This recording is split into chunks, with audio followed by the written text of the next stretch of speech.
वन्दे ब्रह्मपुरादीपं श्रीसहजानन्दं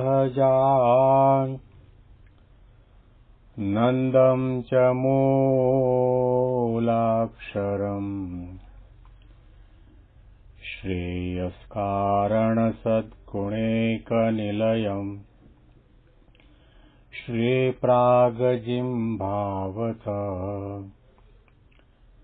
ब्रह्मोपासनधारकं गुरुहरिं यज्ञं तथा योगिनं प्रत्येवं प्रमुखं महन्तमनिशं श्रीजीस्वरूपं मुदा મહિમાનો મહિમા પ્રવચનમાળામાં આજે 7મી જુલાઈ 2024 રવિવાર અને રથયાત્રાના પરમ પવિત્ર દિવસે તમામ સંતો હરિભક્તોને મારા સાષ્ટાંગ પ્રણામ. જય સ્વામિનારાયણ. હેપી વચનામૃત દ્વિશતાબ્દી મહોત્સવ. હેપી પ્રમુખ સ્વામી મહારાજ શતાબ્દી મહોત્સવ. છેલ્લા 14 દિવસથી આપણે કરામતનું વચનામૃત ગઢડા અંત્યપ્રગટનું 12મું સાંભળી રહ્યા છીએ. આજે આ વચનામૃતની આપણે સમાપ્તિ કરવાના છીએ. આ વચનામૃતના અંતિમ ભાગમાં મહારાજ આપણને સૌને શિક્ષાના વચનો કહી રહ્યા છે કે ભગવાનનો ભક્ત હોય એને પોતાના સગા સંબંધી સત્સંગી હોય તો પણ એની સાથે અતિશય હેત ન રાખવું.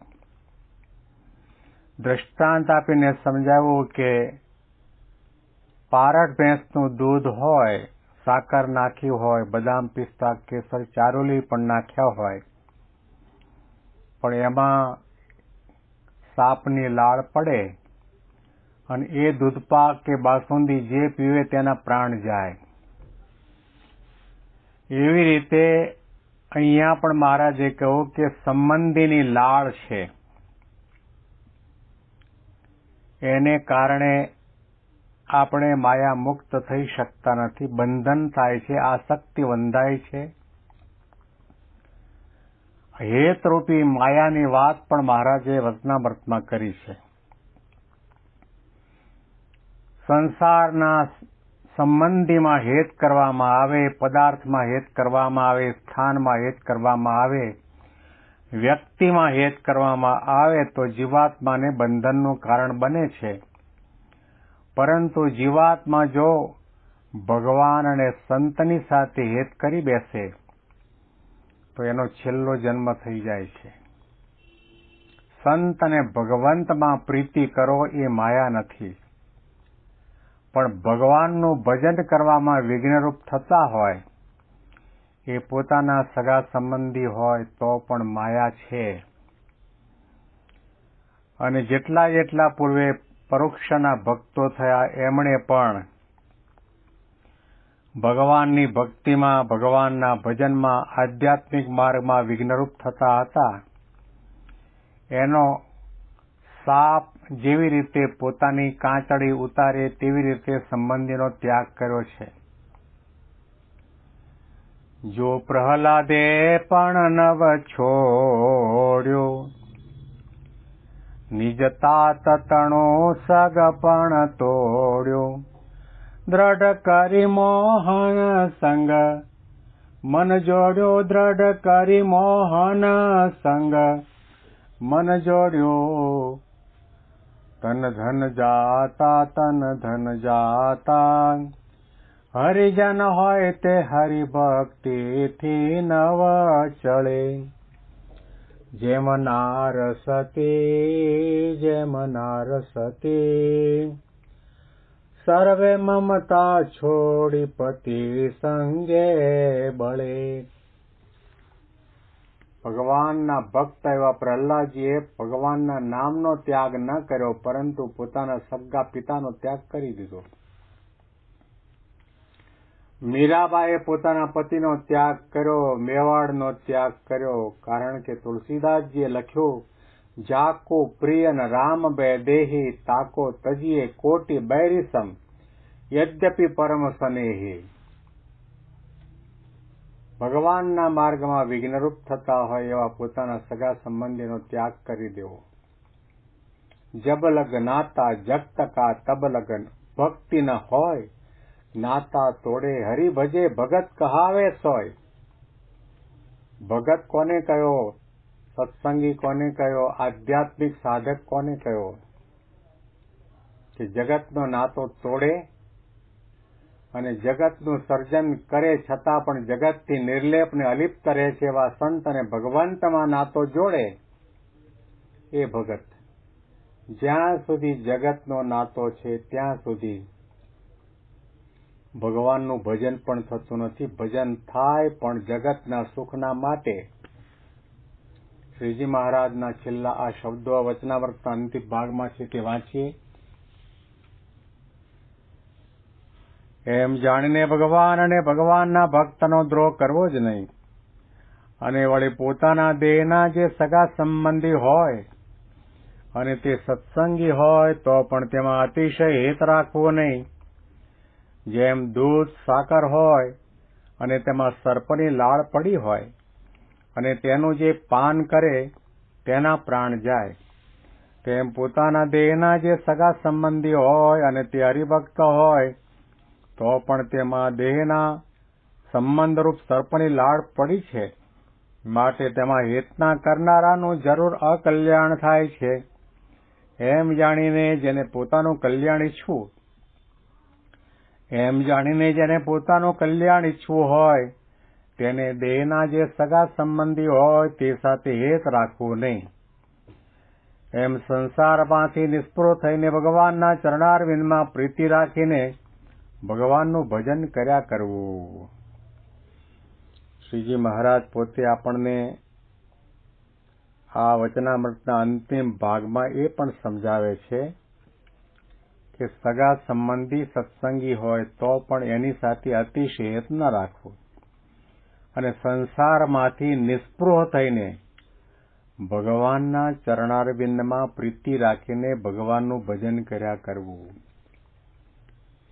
આ વચનામૃતની પંક્તિ વંચાતી ત્યારે યોગીજી મહારાજને પ્રશ્ન પૂછવામાં આવતા કે ભગવાનના ચરણારવિંદ એટલે શું? ગઢપુરની અંદર પ્રદક્ષિણામાં મહારાજના પ્રસાદીના ઘણા પદાર્થો છે. ચરણારવિંદ છે, વાઘા છે, અલંકાર છે, મોજડી છે, પાદુકા છે, ઠાકોરજી જે ભગવાન સ્વામિનારાયણ જેમાં જેમાં એવા વાસણો પણ છે, ઢગલા બંધ ચરણારવિંદ છે. વડતાલમાં જાઓ, અમદાવાદમાં જાઓ, બધી જગ્યાએ તમને મહારાજના પાડેલા પ્રસાદીના ચરણારવિંદ છે. એનો અતિ અપાર મહિમા છે. એનું ધ્યાન પણ કરવું જોઈએ, એની પૂજા પણ કરવી જોઈએ, એની આરતી પણ કરવી જોઈએ, એને પ્રણામ પણ કરવા જોઈએ. પણ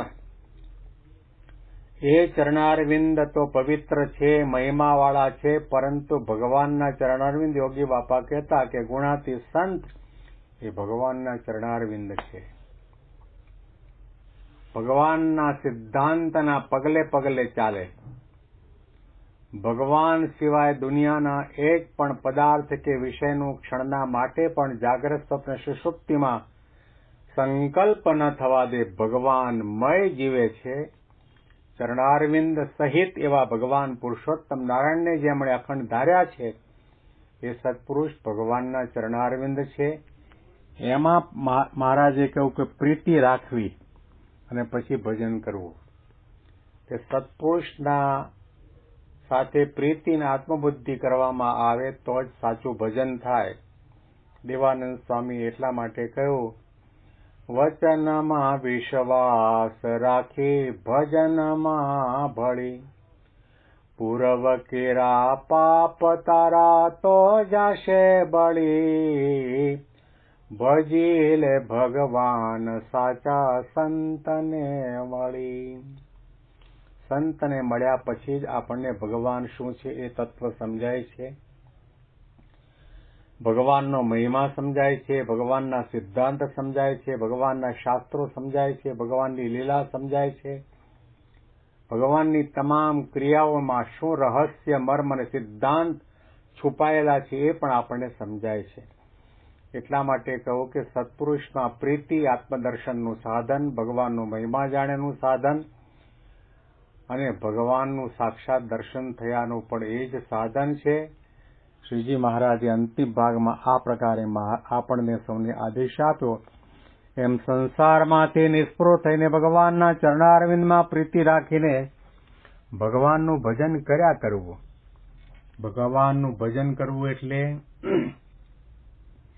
સ્વામિનારાયણ સ્વામિનારાયણ બોલવું એટલું પર્યાપ્ત નથી, બોલે છે સારું છે, પણ સ્વામિનારાયણ નામનું જબાન દ્વારા જે ભજન કરવું છે. સ્વામિનારાયણ કોણ છે? અનંતકોટી બ્રહ્માંડના એકમાત્ર કરતા હર્તા છે, સર્વોપરી તત્વ છે, પરબ્રહ્મ છે, પરમાત્મા છે, પુરુષોત્તમ છે, નારાયણ છે અને અક્ષરના પણ અધિપતિ છે, મારા ઈષ્ટ અને આરાધ્ય દેવ છે. સદા સાકાર, નિર્ગુણ, અંતર્યામી, નિર્બંધ, નિર્લેપ, માયા પરનું તત્વ છે અને મને યોગી બાપા પ્રમુખ સ્વામી અને પહંત સ્વામી મહારાજના રૂપમાં આ તત્વ મને પ્રગટ અને પ્રત્યક્ષ મળ્યું છે. આવી રીતે દ્રઢતા કરીને, આવી રીતે સમજણ કેળવીને ભજન કરવામાં આવે તો એને ભજન કહેવાય. આ જે અમે વાત કરી છે તેને જે અંતરમાં રાખે તેને કોઈ રીતે કલ્યાણના માર્ગમાં વિઘ્ન થાય જ નહીં. અને આ જે વાત તે કરામત જેવી છે એમ કહીને શ્રીજી મહારાજે વાર્તાની સમાપ્તિ કરી. આખા વચનામૃતની અંદર મહારાજે કરામત શબ્દનો એક જ વખત પ્રયોગ કર્યો છે અને અંતમાં તો આમાં શું કરામત આવી એ આખું વચનામૃત આપણે 14 દિવસથી સાંભળતા આવ્યા છીએ. ભગવાન અને ભગવાનના ભક્તનો ક્યારેય પણ દ્રોહ ન કરવો, એમની સાથે પ્રીતિ કરવી. એનો દ્રોહ થયો તો ગમે તેવા પાપીનો ઉદ્ધાર થાય, પરંતુ દ્રોહ કરનારનો કોઈ રીતે ઉદ્ધાર થાય નહીં. શાસ્ત્રમાં એવું કોઈ પ્રાયશ્ચિત પણ લખાયું નથી. સત્પુરુષ છે એ ભગવાનના ચરણારવિંદ છે. અક્ષર અને પુરુષોત્તમ, બ્રહ્મ અને પરબ્રહ્મની જે વાત સમજે, આ કરામત જો હાથમાં આવી જાય તો જે કરોડો કોટી જન્મ પછી પણ કલ્યાણ ન થાય એ કલ્યાણ આટલામાં આ દેહે કરીને થઈ જાય એવું આ રહસ્યમય આ વચનામૃત છે. આ વચનામૃતથી આપણે અહીંયા આગળ સમાપ્તિ કરીએ છીએ.